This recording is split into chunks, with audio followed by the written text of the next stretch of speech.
Want to turn on dark mode on Instagram? I'm here to help. I'm Lemon and in this video I'll show you how to turn on dark mode on the Instagram app. Now let's get started. First, open the Instagram app on your phone.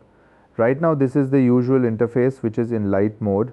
To switch to dark mode, start by going to the bottom right corner and tapping on your profile icon. Next, in the top right corner, tap the three vertical lines. This will take you to the settings and activity page. Scroll down a little and tap on accessibility and translation.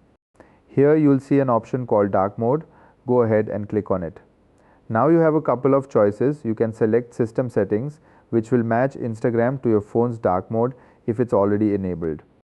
Or if you just want Instagram to be dark all the time, tap the on button and that's it. As soon as you turn it on, you'll see Instagram's interface switch to dark mode instantly.